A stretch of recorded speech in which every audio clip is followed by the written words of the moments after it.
Hi everyone, good morning friends. मैं होगा ना, आप देख रहे हैं एजी महथा चैनल। फ्रेंड्स, जब आप ज़मीन जायदाद खरीदते हैं, चाहे ज़मीन आप बेचते हैं, तो जब ज़मीन बेचते हैं किसी को, तो आपको सिर्फ जो है आपके अकाउंट में चाहे तो आपको सिर्फ 20,000 रुपये तक आप नगद कैश ले सकते हैं। इससे ज़्यादा अमाउंट का कैश आप नहीं ले सकते।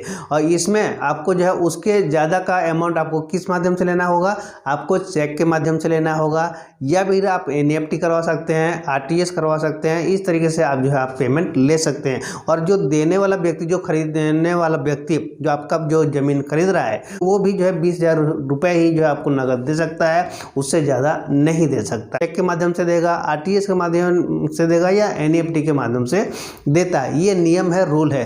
ज़्यादा नगद कैश अगर दिखा दिए, जो रजिस्ट्री बनता है आपका सैलरी जो बनेगा, उसमें अगर नगद कैश ज़्यादा आप दिखा देंगे तो आपको अलग से उसका टैक्स भी लगता है, टैक्स देना पड़ेगा ज़्यादा कैश अगर देंगे तो ये चीज़, इस चीज़ का रूल होता है, इस टाइप का नियम है। और एक चीज़ और बता दूं, जैसे कि जब भी ज़मीन जायदाद का सौदा होता है, आपने देखा होगा कि गवर्नमेंट की गाइडलाइन के अनुसार उसका उस एरिया का रेट जितना होता है उतने में आपको जो है रजिस्ट्री बनता है, तो उसी हिसाब से आपको पेमेंट देना पड़ता है। 1 नंबर की शो होता है वो चीज़ें।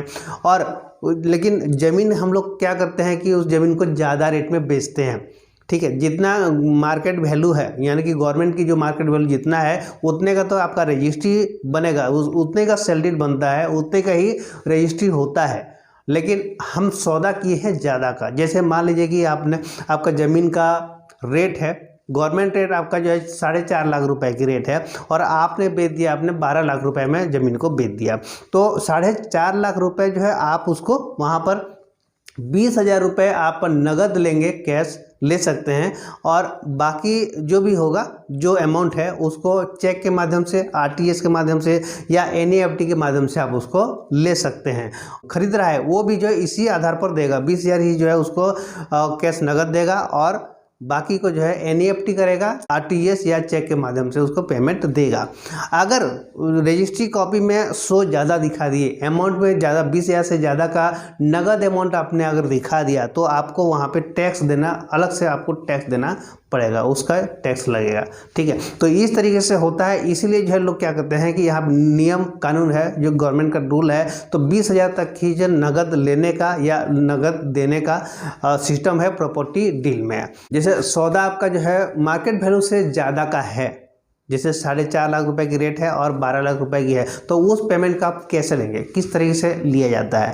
तो उसमें भी ये होता है कि जैसे कई बार क्या होता है कि वहाँ पे आप कैश ही दे सकते हैं, और कई बार क्या करते हैं दूसरे तीसरे के अकाउंट में भी लोग जो है डलवा देते हैं, ठीक है। दूसरे तीसरे के अकाउंट में जब डलवा देते हैं, तो उसमें भी उनका भी दिक्कत होता है, तकलीफ होता है कि भाई आप जो है दूसरे, मतलब आपको कहाँ से इतना पैसा आया, ये आया, तो उस टाइप का वहाँ भी छानबीन होता है। इस टाइप की होता है। अपनी जो है उसको बचाव करने के लिए कई बार अपनी घर परिवार में भी कर सकते हैं, करते भी हैं, अपने दूसरे अकाउंट में भी पैसा लेते भी हैं।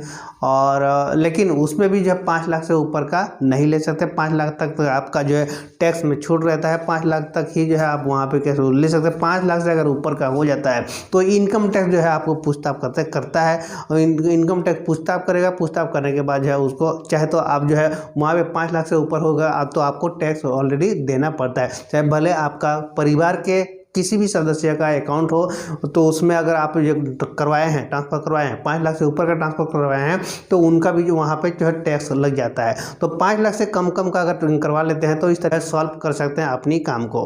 आज के लिए इतना ही, फिर मिलेंगे नए वीडियो के साथ। तब तक के लिए जय हिंद, वंदे मातरम।